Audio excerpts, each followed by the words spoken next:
Pont Neuf, l'émission consacrée à l'actualité du livre sur Radio J. Invité de Pont Neuf, Frédéric Salabarou pour son livre « Blum le Magnifique, du Juif Belle Époque au leader socialiste », paru aux éditions de l'Observatoire. Frédéric Salabarou, bonjour. Bonjour. Merci d'être avec nous. Vous avez été, je vous présente, vous avez été conseiller d'État, vous avez été secrétaire général de la présidence de la République, auteur d'un ouvrage qui s'appelle « De Gaulle-Pétain, le destin, la blessure, la leçon ». Et vous publiez ce livre qui n'est pas une biographie complète puisqu'il s'arrête en 1936. On verra tout à l'heure pourquoi. Je vous poserai la question en fin d'émission et la question aussi de savoir pourquoi quelqu'un qui est plutôt classé à droite s'intéresse à Léon Blum. Mais commençons par les origines. À l'origine, pour raconter ces origines de Léon Blum, vous pouviez vous référer à ce qu'il dit de lui-même.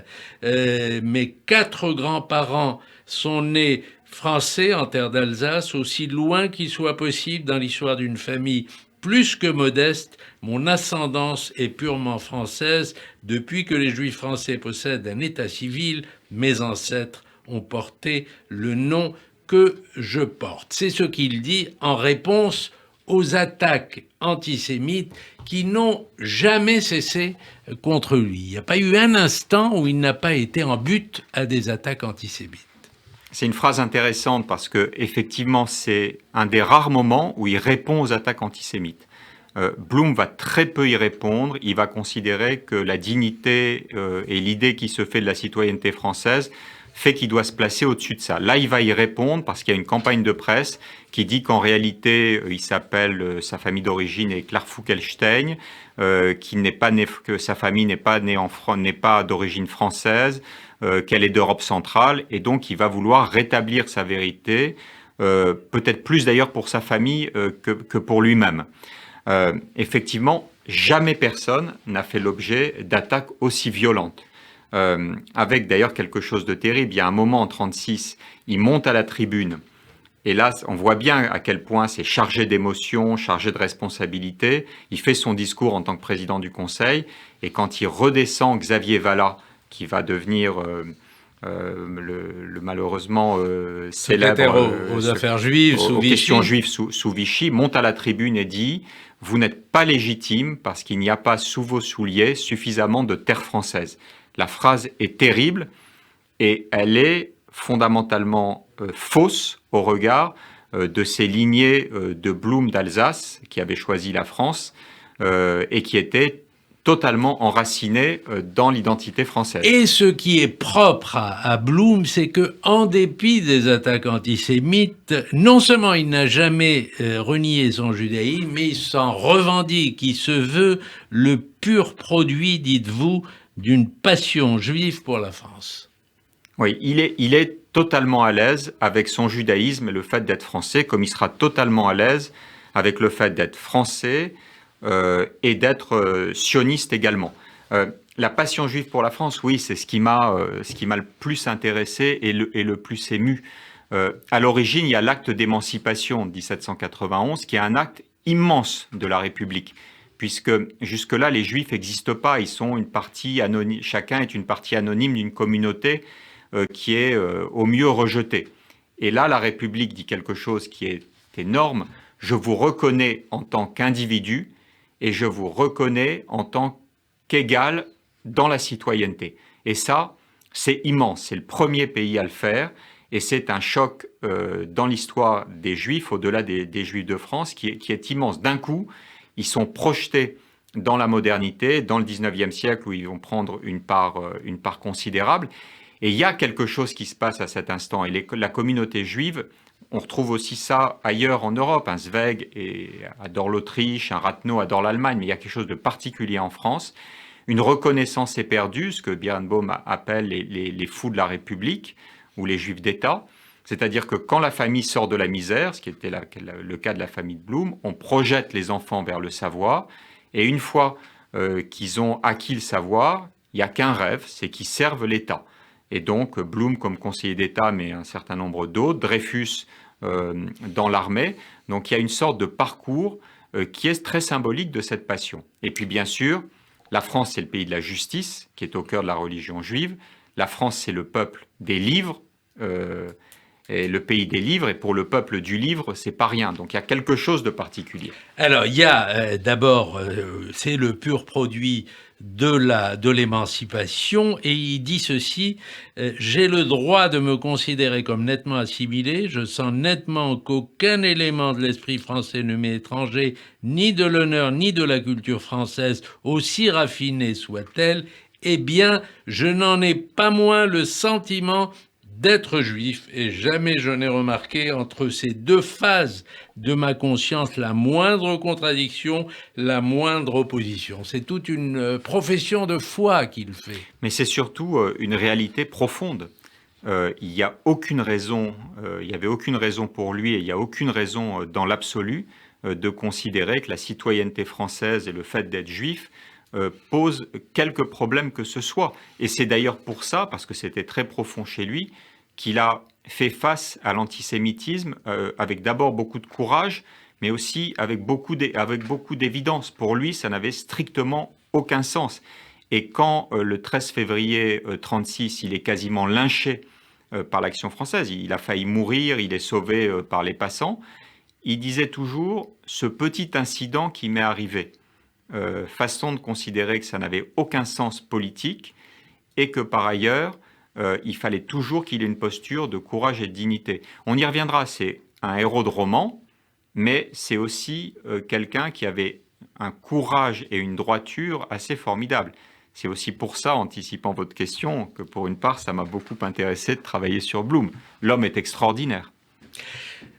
Même dans son adhésion au socialisme, vous estimez qu'il entre un peu de prophétisme, un peu de tikkun olam, de réparation du monde, même si il ne s'arrangeait pas tellement avec les idées développées par Karl Marx et qui avait tendance à assimiler le capitalisme au judaïsme. Ah bah. Le judaïsme au capitalisme, plus exactement. Blum avait écrit, ce n'est pas par une inattention de la Providence que Marx et Lassalle sont juifs, ou étaient d'origine juive. Donc il y a un lien, quand on voit les leaders socialistes de l'époque, beaucoup de leaders socialistes de l'époque sont juifs, en France avec Blum, en Allemagne avec Rathenau, en Autriche bien sûr. C'est qu'il y a aussi quelque chose qui résonne entre le socialisme et le judaïsme. Et pour Blum, et moi je partage complètement cette idée, c'est l'idéal de justice. Et l'idéal de justice, pas dans l'au-delà, l'idéal de justice aujourd'hui, au moment où on vit. Et ça, c'est quelque chose qui explique l'attrait du socialisme pour beaucoup de juifs de l'époque, et puis également le messianisme. L'idée que le monde peut être changé et qu'on peut l'attendre et que ça va arriver. Et donc tout ça, ça résonne et ça explique cette représentation importante des Juifs dans le mouvement socialiste. Et il en est le produit, mais à travers la passion de la justice, à travers l'humanisme, plus que par le marxisme.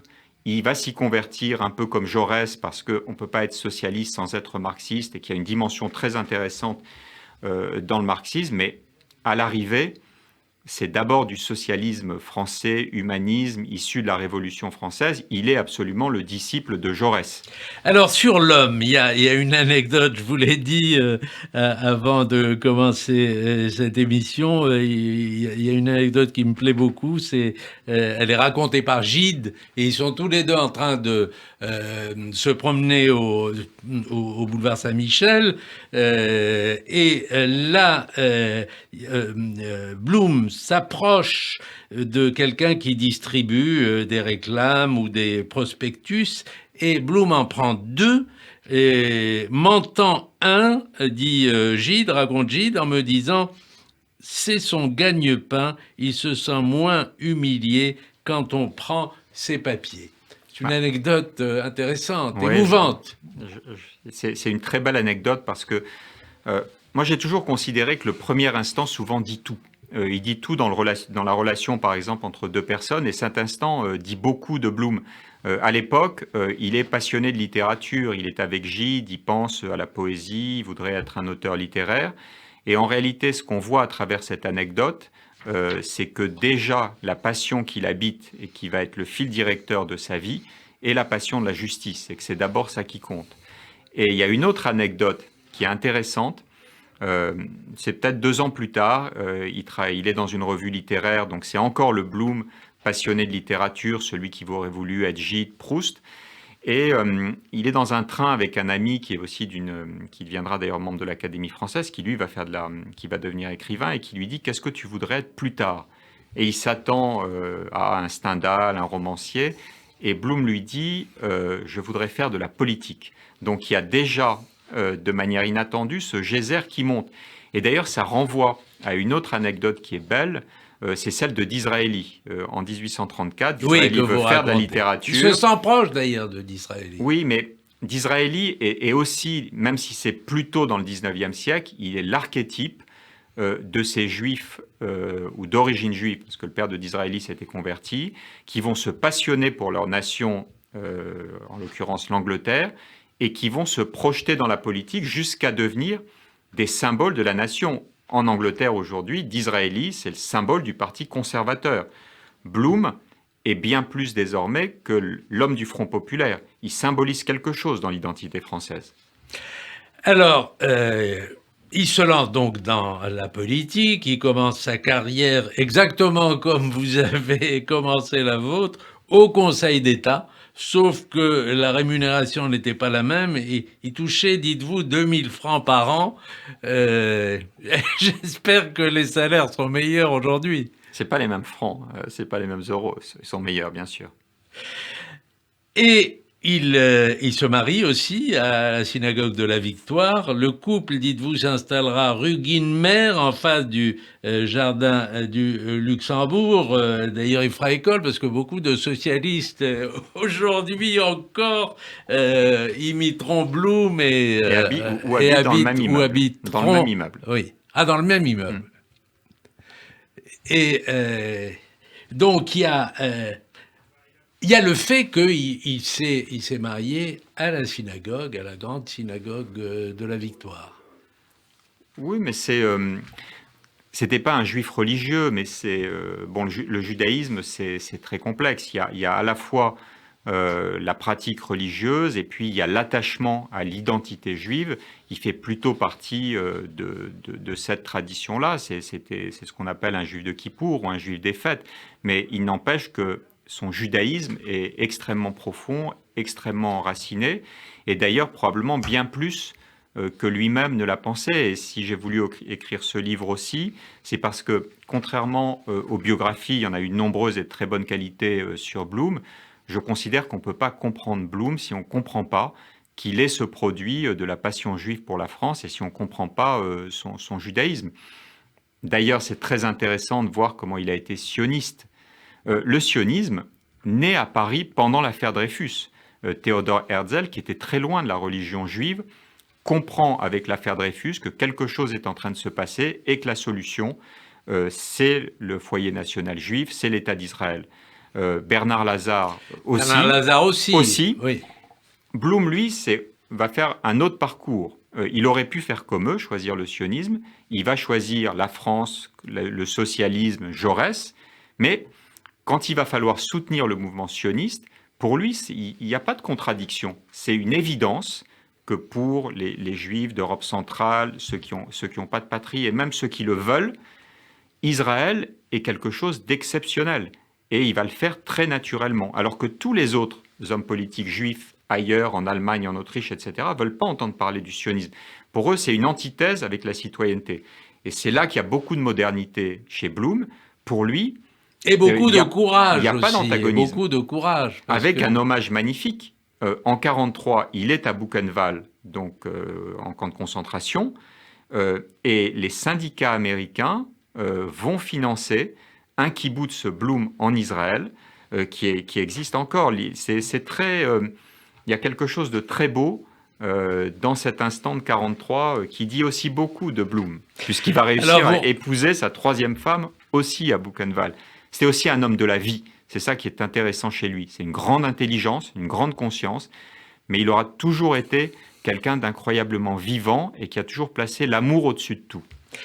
Vous racontez, alors là c'est passionnant, malheureusement il faudrait toute une série et je crois savoir que vous allez en faire une, mais vous racontez toute l'affaire Dreyfus et c'est passionnant à lire en même temps en montrant comment Bloom a accompagné cette histoire et comment l'affaire Dreyfus va marquer les débuts de l'engagement politique de Léon Blum, et cet engagement il se fera sous la tutelle ou dans l'ombre de Jean Jaurès.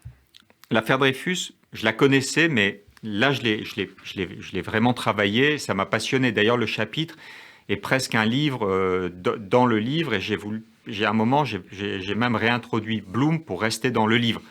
L'affaire Dreyfus, c'est d'abord Dreyfus. On ne le dit pas assez parce qu'on a pu critiquer sa personnalité. C'est un héros extraordinaire. C'est un héros français exceptionnel. Il n'y aurait jamais eu d'affaire Dreyfus, et c'est là qu'on est sur une ruse de l'histoire, si Dreyfus n'avait pas été très exactement l'inverse de ce que disaient les antisémites. Barrès dit la phrase la plus effrayante qui soit. Il dit que Dreyfus... n'est pas Dreyfusard. Non, ça c'est Bloom. C'est Bloom. Barrès dit que Dreyfus ait pu trahir, je le conclus de sa race. C'est-à-dire, c'est même pas antisémite, c'est inhumain, il n'y a même pas de libre arbitre laissé chez les gens. Et pourtant, si Dreyfus a tenu dans des conditions inhumaines à l'île du diable, s'il ne s'est pas laissé mourir, c'est parce qu'il croyait en sa patrie, il croyait en l'armée, il croyait au chef d'état-major, Boisdeffre, et il pensait qu'ils allaient rétablir la justice. C'est comme ça qu'il a tenu, c'est comme ça qu'il est revenu, et c'est comme ça que tous ceux qui dénonçaient Dreyfus comme le traître se sont trouvés totalement désavoués par l'innocence de Dreyfus. Donc il n'y aurait pas eu d'affaire Dreyfus sans le patriotisme de Dreyfus. C'est ça qui est très intéressant en termes de message historique. Après, on n'a pas totalement soldé l'affaire Dreyfus. Moi, ce qui me frappe, c'est que les rues de Paris portent encore les plaques d'anti-Dreyfusards. C'est inacceptable. Barrès a les plus belles avenues de Neuilly, à sa place au cœur de Paris, rue Saint-Honoré, Déroulède à son avenue. Beaucoup d'anti-Dreyfusards sont encore à l'honneur. Il y a quelque chose, je ne suis pas pour déboulonner les plaques, mais il y a quand même un débat qu'on n'ait pas réussi a appelé Dreyfus la place de l'école militaire où il a été dégradé, qu'on ait ballotté sa statue. C'est vrai qu'il n'y a pas de ça. N'oublions jamais. Il n'y a pas pas de rue au nom de. Il y a des rues Peggy, il y a des rues, mais il n'y a pas de rue au nom de Dreyfus. Tout ça, ça parle. N'oublions jamais que la justice militaire n'a jamais reconnu l'innocence de Dreyfus. C'est la Cour de cassation en 1906. Donc là, il y a quelque chose. Il y a un travail de mémoire à faire. Et un travail qui est mérité par le héros qui était Dreyfus. Il a quitté l'armée et en 1914, il s'est réengagé. Il est très symbolique de ces juifs français pour qui l'engagement pour leur pays était quelque chose qui plaçait au-dessus de tout. Pour ça, Blum, Dreyfus, je trouve, se parlent énormément et se parlent de manière magnifique. C'est vrai qu'il y a un courage pendant l'affaire Dreyfus qui est étonnant. Il dira d'ailleurs que les Juifs ont baissé la tête en attendant que la bourrasque passe, ce qui n'a pas été son cas. Il s'est tout de suite affirmé de manière très tranchée. Il met du temps quand même. Dans un premier temps, il est un peu comme les autres juifs. Lui, il n'a pas peur, hein, il ne courbe pas l'échine, mais il ne sait pas, il n'y pense pas. Et c'est Lucien R qui va amener Jaurès et Blum au socialiste, le bibliothécaire de l'École normale supérieure, qui un jour prend son vélo, va retrouver Blum à la campagne et lui dit « Est-ce que vous savez que Dreyfus est innocent ?» Et là, c'est le déclic et c'est le début de l'engagement avec l'essentiel pour Blum, la rencontre avec ce que Trotsky appelait cet athlète de l'esprit, ce génie absolu, Jaurès. Alors, il y a effectivement il y a une métamorphose, surtout après l'assassinat de Jaurès, parce que cet événement va faire du disciple un chef, pour reprendre votre formule. Un mot quand même de l'assassinat de Jaurès. Vous pensez vraiment, comme vous le dites, que s'il avait été en vie, Jaurès aurait été pacifiste pendant la guerre? C'est pas la thèse dominante, c'est la thèse de Rapoport. Moi, j'y crois assez. Je pense qu'il y avait chez lui une conviction très très profonde qu'il fallait arrêter la guerre et que ça pouvait se faire par la grève générale. Après, évidemment, il y avait une limite pratique. Si les Français faisaient grève générale et les Allemands non, ça veut dire que la France perdait les batailles. Donc, c'est pour ça que tout le mouvement socialiste, Jules Guesde, et même rentré au gouvernement, ont fait le choix de l'union sacrée. Mais il y avait chez Jaurès quelque chose de plus, une conviction essentielle qu'il fallait. C'était pas un pacifiste au sens où on le retrouvera à Vichy. C'était un pacifiste patriote et en ça très intéressant. Mais c'est vrai que l'assassinat de Jaurès, le fait que, je disais amour pour Blum, que Thérèse, son deuxième grand amour, lui explique à Blum qu'il a l'étoffe pour devenir un chef. La mort de sa mère aussi en 14, tous ces événements faits que l'intellectuel délicat qu'il était encore va se transfigurer en 6 ans et que ça va être l'homme de fer qui fait face à Lénine au congrès de Tours. Là, il y a une métamorphose. Franchement, je ne l'ai jamais vue dans l'histoire. Alors, pourquoi avoir arrêté le récit à la veille du Front populaire et à la veille de la guerre? Et puis, comme on arrive au terme de l'émission, en quelques mots, comment un homme qui est situé généralement à droite s'intéresse... Mais pas situé, je suis de droite, je suis gaulliste et c'est normal. Vous l'avez compris, ce qui m'intéresse, c'est la façon dont Blum parle de l'identité de la France. Après, on voit bien que avec De Gaulle, sur lequel j'ai travaillé, il incarne quelque chose. Et il y avait aussi sa dimension de judaïsme qui, évidemment, à titre personnel, me touche profondément. Et vous ferez un second tome? C'est pas certain, parce que je crois que je pouvais éclairer sa personnalité et tirer des fils de sa personnalité. Pour aller au-delà, il faut quand même être socialiste et je le suis pas. Merci Frédéric Sala-Barouf. C'était Pont-Neuf, l'émission consacrée à l'actualité du livre sur Radio J. Et l'invité de Pont-Neuf aujourd'hui était Frédéric Sala-Barouf pour son livre Blum le Magnifique, paru aux éditions de l'Observatoire. Bonne journée et prenez soin de vous.